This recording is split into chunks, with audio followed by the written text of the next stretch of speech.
De volta com o nosso Você Bonita. Comentei há pouco que hoje falaríamos sobre colesterol. Vamos entender tudo sobre esse assunto e também de novos estudos, o que eles trazem como respostas. Tenho certeza que vocês vão se identificar e, claro, vamos abrir para perguntas do público no @VocêBonitaTV. Mais uma vez com a gente, ele que é cardiologista, Dr. Antônio Gataz, bem-vindo! Obrigado, querida. Sempre Obrigado. Um prazer recebê-lo, que é fera e referência na área e que hoje também está acompanhado por outra referência, né, na cardiologia, que é o Dr. Henrique Triabianco. Bem-vindo, doutor. Boa tarde, muito prazer obrigado em recebê-lo, viu?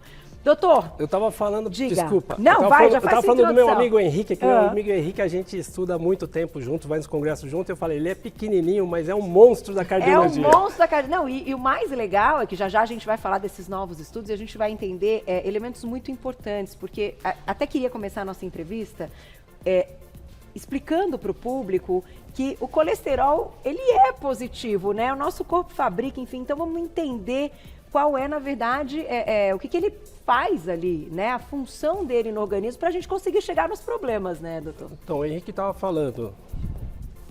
Pode começar, O que é doutor. interessante, pessoal, entender é que, assim, como o Dr. Gataz falou, o colesterol é extremamente importante e ele tem algumas funções vitais no nosso corpo, né? Ele forma proteínas, forma alguns hormônios, né? Os hormônios sexuais, né? E ele faz parte plástica do crescimento das células. Então, se nós formos hoje num berçário, o nenenzinho acabou de nascer, nem mamou ainda, a gente colheu o sanguezinho do nenenzinho, tem colesterol justamente para nutrir o organismo dessas funções vitais que o organismo tem. É produzido no fígado. Sim, a síntese dele vem desde a absorção pelo intestino, mas a grande produção é no fígado, a síntese do fígado.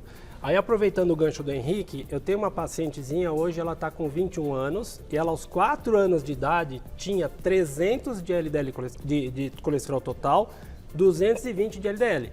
Então, assim, isso é para dizer que o colesterol, ele é genético. O colesterol, ele tem níveis de problema. Então, tem gente que tem os 220 de LDL, mas o Henrique, ele fez o levantamento que gente que tem 500 de LDL.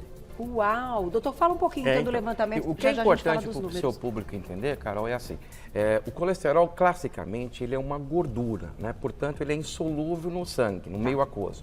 Então, você pegar, por exemplo, um copo de água e despejar uma colher de óleo, por mais que você fique tentando emulsificar, não rola, né?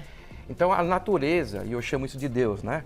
Criou uma coisa chamada transportadores de colesterol, que são aqueles que nós conhecemos como LDL, HDL, VLDL, que é o colesterol bom e o colesterol ruim. Eu gosto de brincar, só aproveitar que eu falo que o HDL começa com H de honesto e o LDL começa com L de ladrão. Então, o cara nunca lembra, eu falo assim, o L de ladrão é ruim.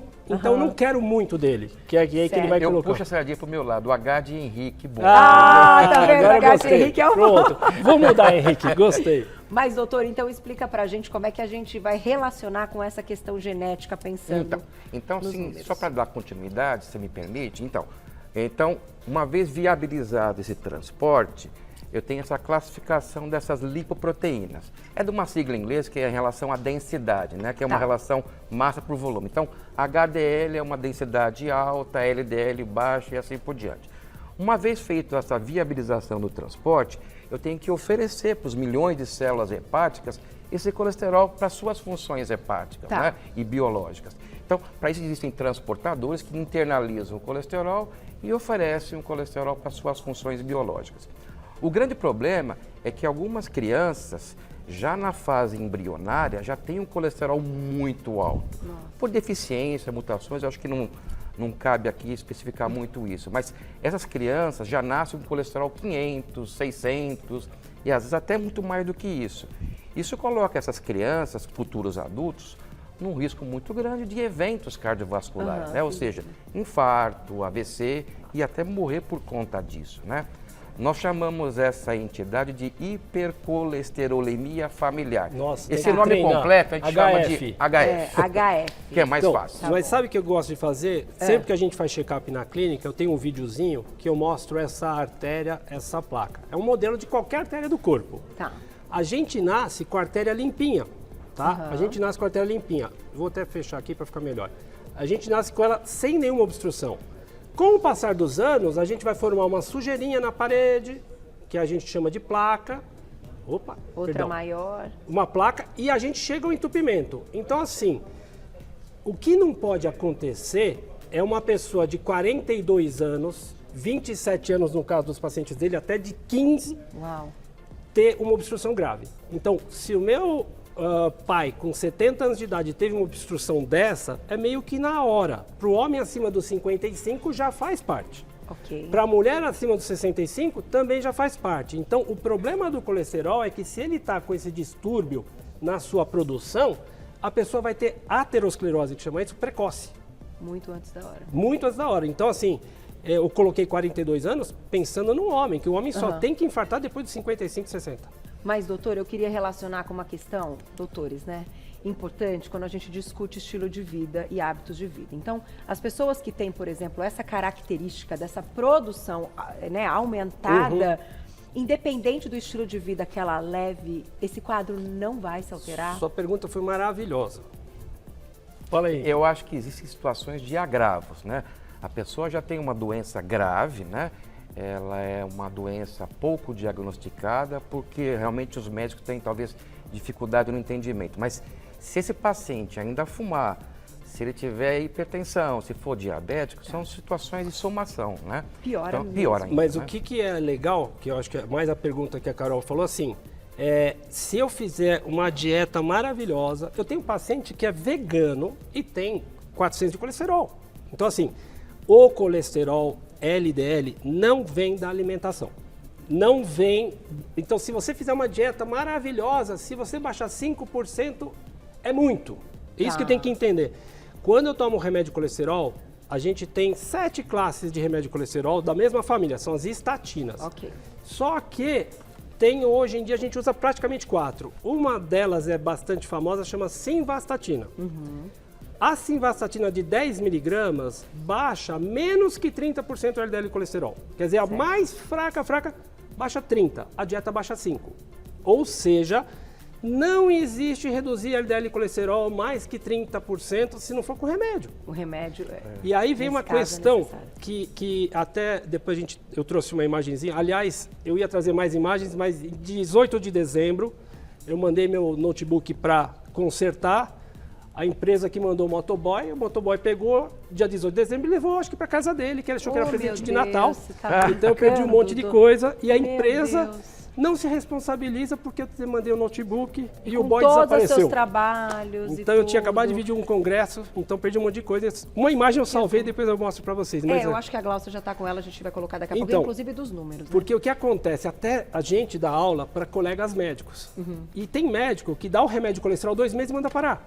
Tem médico que dá 3 meses e manda parar. Ou seja, cai, estabiliza e aí acha que... Aí enfim, sabe o que é não vai bárbaro? voltar. Se a pessoa tem 197 de LDL, ele para de tomar o remédio depois de 45 dias, 197. O corpo da gente produz todo dia isso. Eu tenho dentro de uns slides o seguinte, quando eu mostro a potência do remédio de colesterol, eu falo, ó, o LDL é o remédio. Mas o que eu posso mudar? A glicose, o triglicérides, a insulina, o HDL, que é o H de Henrique, que é o bom, e o TGO-TGP, que é a enzima do fígado. Então, o que eu mudo tem a ver com a alimentação, que tem a ver com os açúcares, tem a ver com as calorias, tem a ver com o carboidrato. O então, que isso não quer dizer que a pessoa possa viver sem o remédio, mas se ela associar com essas mudanças... São 8 coisas que eu mudo bastante, pela boca. sem dúvida. Só o LDL que não rola. Perfeito. Já vamos falar de triglicérides também? Quando a gente pega um exame, aí tem lá assim, colesterol, tudo certo, tá dentro ali, vamos mostrar daqui a pouquinho os números, e de repente o triglicérides tá alterado. Isso pode acontecer, né? Já. Agora é perguntinha do público. Escrevam aí no @VocêBonitaTV, primeira pergunta já tá aí. Ellen, obrigada, um beijo. Qual o nível de possibilidade do fator genético para ter colesterol? A gente podia, Ellen, né? A gente podia dizer, assim, eu não gosto de colocar muito número, mas em relação à prevalência, né? A forma familiar, essa HF, ela pode ser distintamente dividida em 2 grandes grupos. A forma heterozigótica, que é a mais frequente, o que é isso? A pessoa herdou, a criança herdou apenas um gene defeituoso, ou do pai ou da mãe. Já a forma homozigótica, que é mais rara, mas mais grave, a criança herdou os 2 genes defeituosos, do papai e da mamãe. Nessas situações, a prevalência é bem mais baixa, mas a gravidade também é mais alta, né? É por isso que é importante, isso eu faço um alerta a todos vocês, todos os papais e mamães, para dosar pelo menos até o 7º, 8º ano, dosar pelo menos uma vez o colesterol dos seus filhos. Porque baseado nisso, se for de etiologia genética, a criança já nasceu com colesterol alto, eu tenho a possibilidade de inicialmente começar a tratar. Quer seja com mudança de estilo de vida e futuramente, possivelmente, né, com medicações apropriadas para isso. Como nós somos árabes, eu gosto de falar de número. Vamos Tudo lá, é fogo, doutor. né? Posso colocar essa tela, então, que eu acho que a gente Tem duas coisas. O que vamos só relacionar. para dar uma ajudinha para Ellen, é assim, se eu tenho um colesterol total maior que 300, eu posso pensar em HF, hipercolesterolemia familiar. Ok. Se eu tenho um LDL maior que 200, também penso nisso. Tá. Então, esses distúrbios genéticos vão levar o LDL para cima de 200. Isso é mais ou menos 190, 200, você fala que é E o distúrbio total genético. acima de 300. A gente não liga para o total, porque aí que você ia falar do triglicérides, aí tá assim, quando eu pego o total, eu, na verdade, eu dosei o colesterol total, eu dosei o HDL e dosei o triglicérides. Aí eu faço uma conta para chegar no LDL. Esse é o mais tradicional. Ok. Às vezes meu triglicérides está desse tamanho e vai mexer no total. O que é importante falar, né, Tony, assim, a partícula de colesterol total não existe. Ela é a soma do conteúdo de colesterol que está na HDL, Henrique, na LDL e nas VLDLs. O cálculo que se faz para estimar a LDL, você pode eventualmente até dosar diretamente, mas a grande maioria dos laboratórios faz uma equaçãozinha lá que estima quanto que está o seu LDL. Porque o VLDL, ele é 1/5 do triglicérides de modo geral. Era assim. Tá. Então, se o meu triglicérides está 400, o meu VLDL dá 80. Aí o que acontece na conta? O total vai passar de 250. Entendi. Por exemplo, a gente trabalha com atleta também, muito atleta tem 100 de HDL. Talvez você tenha, você faz bastante atividade física, bem alto. e o HDL tem tudo a ver com a parte de atividade física e alimentação. Então, você tem 100 de HDL, 100 de LDL, que não é um número ruim, e 20 de VLDL, se tem 220, vão falar que está péssimo. Não existe. Então, esquece o total. Olha para o LDL, que é o ladrão, e para o HDL, que é o bom. E essas, tanto que quando nós vamos tratar, e aí talvez tenha a imagem que eu coloquei, a gente se refere basicamente ao LDL. Tá. E eu trouxe essa imagem especial porque, assim, hoje nós temos medicamentos que vão fazer o LDL chegar a 15, Uau. 30. E o que acontece? Tem médico que chega e fala assim, ó, fala com o doutor que teu LDL está muito baixo. Um dia eu falei para um paciente, falei, sabe por que ela falou isso? A doutora falou isso para você? Tá com inveja. Por quê? Aqui eu mostro o seguinte, se eu pegar e reduzir 40 do meu LDL, então vamos dizer que eu tinha 140 de LDL, aí caiu para 100, eu baixei 40. Ok. Um ano que eu tô com 100, eu vou diminuir 14% o meu risco de infartar dos próximos anos, dos próximos 10 anos. E depois de 5 anos, eu vou ter baixado 30% praticamente esse risco. Agora, olha que interessante, se eu baixar 120, você multiplica por 3 isso. Então, o primeiro ano que eu tô com 20 de LDL colesterol, eu tinha 140, o primeiro ano eu baixo 52% o risco e depois de 5 anos que eu tô com esse mesmo número, meu risco de infartar caiu em 90%. Tony, é importante, até para complementar o que você está falando, existem os destratores do colesterol, né, do tratamento, né? E a lógica, ou a ilógica dessas pessoas é dizer que colesterol muito baixo pode implicar em disfunção sexual, em disfunção cognitiva, que é raciocínio e tal. Isso já tem inúmeros estudos que não existe isso. Isso é bom até de porque falar. O colesterol que as nossas gônadas, né, o ovário nas mulheres, o testículo no homem, que produzem os nossos hormônios, eles pegam o colesterol das HDLs, não das LDLs. Então, baixar o LDL com estatina não implica seguramente em nenhum outro efeito colateral. Isso é uma briga enorme, Carol, que a gente tem com as pessoas que falam, baixou demais o colesterol e vai atrapalhar os hormônios. E hoje em dia se fala muito de hormônio, hoje eu vi uma matéria falando sobre hormônios, proibição de hormônios. Então a gente tem que tomar cuidado com isso. E a gente tem até uma sonora para ouvir aqui da nutricionista, da Luísa Antoniazzi. Eu vou colocar a sonora. Vamos entender nessa parte da alimentação que você comentou que a gente consegue mudar, como é que a gente aumenta então esse HDL.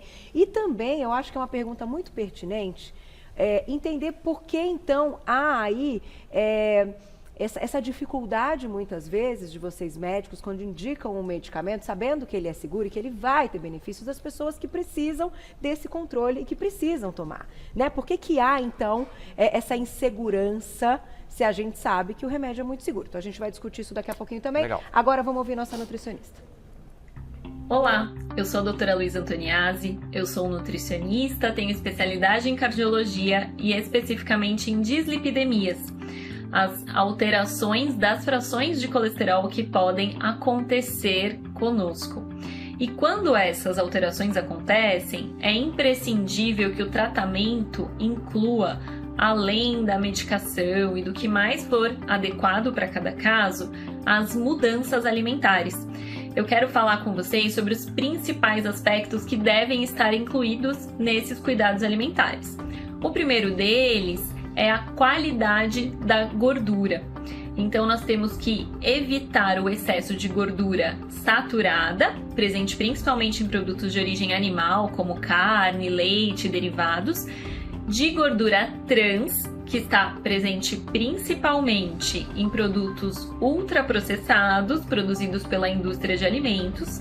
E, por outro lado, devemos favorecer com que o nosso maior consumo de gordura venha de fontes melhores, como as de gordura monoinsaturada, presentes na gordura do abacate, nas castanhas e no azeite de oliva, preferencialmente extra virgem. Um outro cuidado importante é evitar o excesso de carboidratos simples, presentes principalmente ali no açúcar, doces e produtos que levam farinhas brancas refinadas, como pães, massas e outros produtos. E o que nós devemos consumir mais?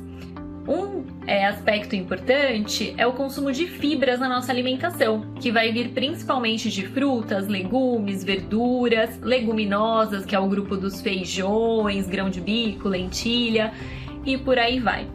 Então, esses cuidados, eles caracterizam um padrão que fica bem mais favorável para um colesterol saudável e devem ser aplicados por todos os indivíduos que têm essas alterações.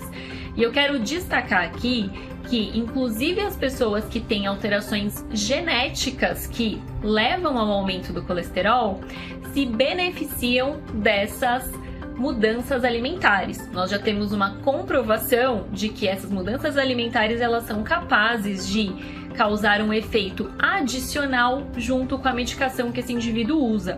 E mais que tudo, eu quero destacar também que quando a gente faz essa mudança na qualidade da alimentação, não é só o colesterol especificamente que é impactado, mas esse indivíduo ele passa a ter menor chance de ter alterações de pressão, de ter excesso de peso, obesidade, alterações glicêmicas, tem um melhor controle da inflamação no corpo, contribuindo de uma forma geral para diminuir o risco cardiovascular.